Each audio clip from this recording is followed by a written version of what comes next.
The British people have voted to leave the European Union. We must now prepare for a negotiation with the European Union. Indeed, our analysis shows that in the services sector alone, 400,000 jobs could be at risk. And these aren't numbers on a trading screen or an accountant's graph.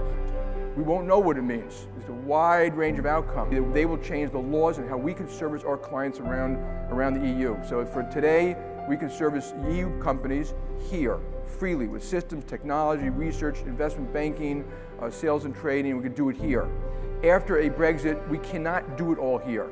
And we will have to start planning for that. I don't know if it means 1,000 jobs, 2,000 jobs. It could be as many as 4,000.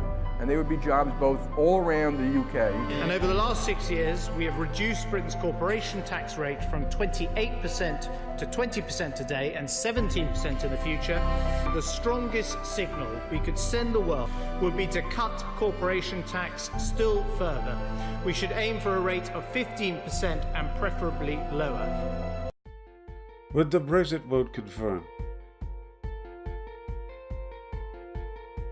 the UK, after 40 years of being an EU member, will be activating leaving device Article 50 and looking to exit the EU.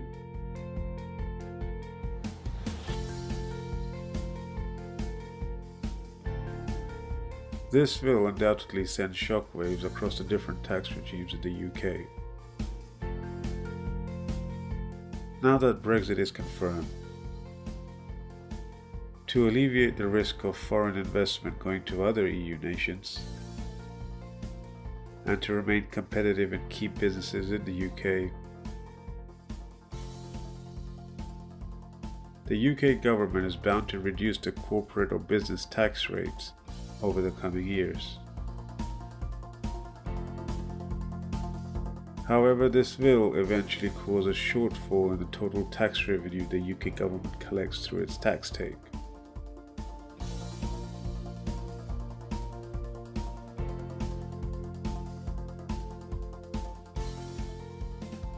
To balance this, Parliament will most likely need to make up for this shortfall from other taxes.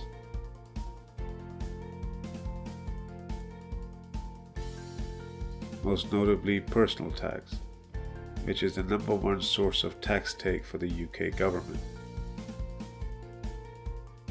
Along with the increasing personal tax to make up for the shortfall from the business tax take, Brexit may also result in the UK government tightening up of other personal taxes such as capital gains tax and inheritance tax. Furthermore, more strict tax laws may be implemented to determine the statutory residency of UK taxpayers. For example, whether the taxpayer is UK-based, EU-based, or UK tax purposes, and which tax jurisdiction is to apply.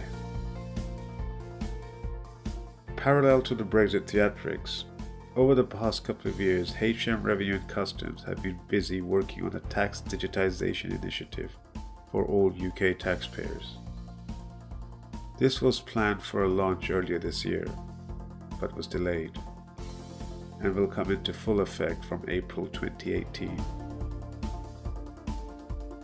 This will result in the streamlining of all personal taxes, and will eventually eliminate the annual filing of tax returns altogether, simplifying the submission and payment of taxes for all taxpayers. However, as the UK was an EU state, these initiatives had to be put on hold, as approval and clarification was needed amidst the outcome of the Brexit vote.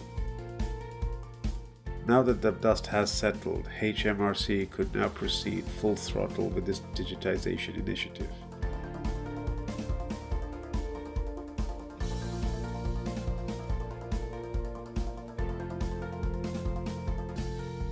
The UK also houses the European headquarters for some major big businesses, including large banks. These big businesses contribute significantly to UK's employment rate, and have made the UK one of the most employable countries out of all the G7 countries. By maintaining high levels of employability, payroll tax has become a massive portion of the total UK tax take. Now with the Brexit vote confirmed and the unclarity currently surrounding it, the same banks and big businesses feel they can no longer serve their entire EU operations from the UK and are already threatening to move operations elsewhere in Europe.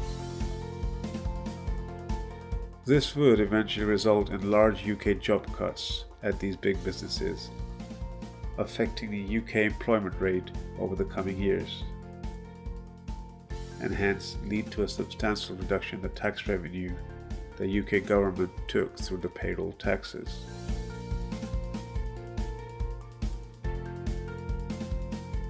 In the long run, this may force the UK government to gradually increase payroll tax rates over the coming years.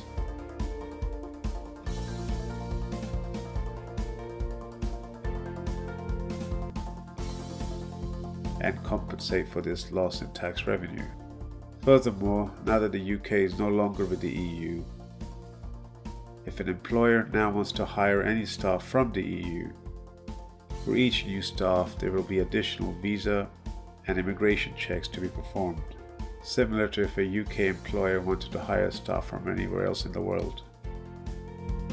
This will inevitably lead to additional forms, procedures, and paperwork to be carried out for the employer, and result in additional costs for the employer.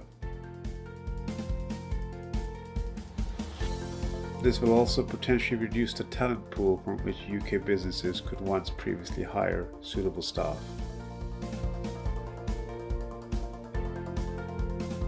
Be sure to view the second part of this Brexit series, where we look into how Brexit will affect your business taxes.